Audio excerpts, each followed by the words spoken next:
জয় যিশু।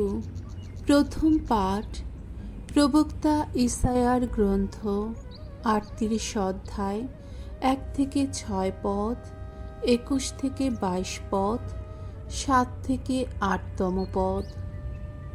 প্রার্থনার ফলে রাজা হেজেকিয়ার আরোগ্য লাভ।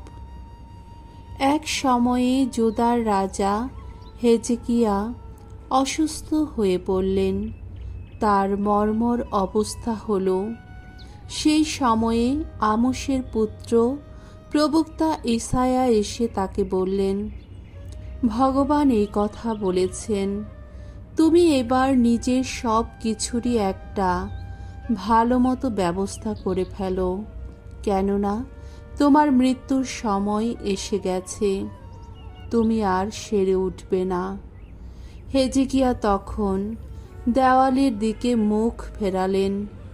ভগবানকে তিনি মিনতি জানালেন, বললেন, দোহাই, ওগো ভগবান, একবার মনে করে দেখো, আমি এতদিন কেমন বিশ্বস্তভাবে মনে প্রাণে কত অনুগত হয়ে তোমার কাছে কাছে থেকেই জীবন কাটিয়েছি।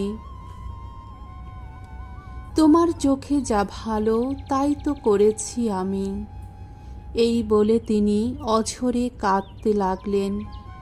তখন ইসায়ার প্রতি উচ্চারিত হল ভগবানের এই বাণী, যাও, তুমি হেজেকিয়াকে গিয়ে বলো, তোমার পিতৃপুরুষ দাউদের ঈশ্বর স্বয়ং ভগবান এই কথা বলেছেন, আমি তোমার প্রার্থনা শুনেছি, তোমার চোখের জলও দেখতে পেয়েছি।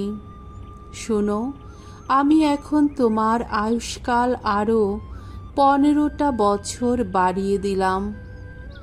শুধু তাই নয়, আমি আসিরিয়ার রাজার কবল থেকে তোমাকে আর এই শহরটিকে উদ্ধার করব। এই শহরটিকে আগলে রাখব আমি। রাজাকে এই কথা বলার পর ইসায়া বললেন, এখন আঞ্জিরের একটা পোলটিস এনে রাজার ওই নালি ঘায়ের মুখে লাগিয়ে দেওয়া হোক, তাহলেই উনি আবার সুস্থ হয়ে উঠবেন। হেজেকিয়া জিজ্ঞেস করলেন, কিন্তু কোন নিদর্শন দেখে আমি বুঝব যে সত্যি আমি ভগবানের মন্দিরে আবার যেতে পারব? উত্তরে ইসায়া বললেন, ভগবান যা করবেন বলে প্রতিশ্রুতি দিয়েছেন, তিনি যে সত্যি তা করবেন।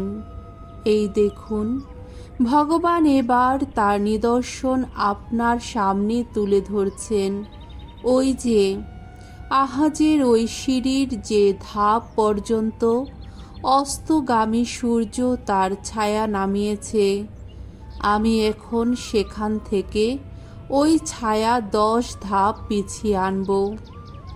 তখন দেখা গেল, সেই সিঁড়িতে সূর্যের ছায়া যত ধাপ নেমেছিল, সেখান থেকে 10 ধাপ সত্যি পিছিয়ে এলো। প্রভুর বাণী। ঈশ্বরকে ধন্যবাদ। শাম সঙ্গীত, রাজা হেজেকিয়ার গীতিকা। ইসায়া ৩৮, 10 থেকে 12 এবং 16তম পদ। ধুয়ো, ওগো প্রভু, ধ্বংসের মুখ থেকে ফিরিয়ে এনেছ তুমি আমার জীবন। সেদিন আমি তো বলেছিলাম, আমার জীবনের এই মধ্যবেলায় আমাকে চলে যেতেই হবে, বাকি দিনগুলো আমাকে অধোলোকের প্রবেশদ্বারের ওপাশে বিসর্জিত হয়েই থাকতে হবে। সেদিন আমি তো বলেছিলাম, আর আমি দেখতে পাবো না ভগবানকে এই জীবিতদের দেশে, কোনো মানুষকেও আর দেখতে পাবো না। জগৎদাসী এই মানুষদের মধ্যে থাকবই না আমি। আমার এই আবাসটা যেন রাখালের তাঁবুর মতো উঠিয়ে নেওয়া হচ্ছে, আমার কাছ থেকে সরিয়ে দিয়ে যাওয়া হচ্ছে, তাঁতির মতোই আমি যেন গুটিয়ে নিয়েছি আমার জীবনের সুতো, আর এখন সেই তাঁত থেকে আমাকে যেন ছিঁড়েই নেওয়া হচ্ছে। ওগো প্রভু, তবুও তোমারই জন্যে জীবিত থাকবে আমার এই প্রাণ, আমার আত্মাও শুধু তোমারই জন্যে থাকবে জীবিত। ওগো, দোহাই তোমার, আমায় সুস্থ করে তুলো। ওগো, বাঁচিয়ে রাখো আমার জীবন। বাণী বন্দনা। জয় জয় প্রভুর জয়। আমার মেষগুলি আমার কথা শুনে, তাদের আমি জানি, আর তারা আমার সঙ্গে সঙ্গে চলে। জয় জয় প্রভুর জয়। মঙ্গল সমাচার। মথি রচিত মঙ্গল সমাচার, 12 অধ্যায়, 1 থেকে 8তম পদ। বিশ্রামবার পালনের বিধি প্রসঙ্গে মমতাময় যিশু। সেই সময় একদিন যিশু একটি শস্য ক্ষেতের মাঝখান দিয়ে যাচ্ছিলেন। দিনটি ছিল বিশ্রামবার। তার শিষ্যদের খিদে পাওয়ায় তারা শীষ ছিঁড়ে ছিঁড়ে শস্যের দানা খেতে লাগলেন।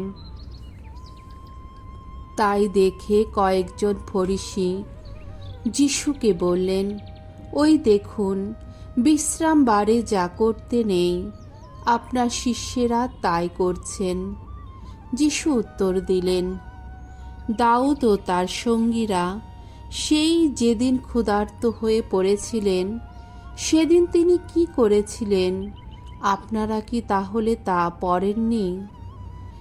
তিনি সেদিন ঈশ্বরের গৃহ শিবিরে প্রবেশ করেছিলেন এবং যে নৈবেদ্য রুটি তার নিজের কিংবা তার সঙ্গীদের খেতে নেই, আসলে শুধু যাজক ছাড়া অন্য কারোর খেতে নেই, তারা তাই খেয়েছিলেন। তাছাড়া বিধান গ্রন্থে আপনারা কি এই কথাও পড়েননি যে বিশ্রামবারে যাজকেরা মন্দিরে বিশ্রামবারের নিয়ম লঙ্ঘন করে থাকেন বটে, অথচ তাতেও তাদের কোনো দোষ হয় না? কিন্তু আমি আপনাদের বলছি, এখানে মন্দিরের চেয়ে মহত্তর কিছু রয়েছে। আপনারা যদি শাস্ত্রের এই কথার অর্থ বুঝতেন, আমি তো বলিদান নয় দয়ায় চাই, তাহলে ওই নির্দোষ মানুষদের আপনারা কখনো অমনভাবে দোষী করতেন না। আসলে মানবপুত্র তো বিশ্রামবারের প্রভু। প্রভুর মঙ্গলময় বাণী। খ্রিস্ট প্রভু তোমার প্রশংসা হোক।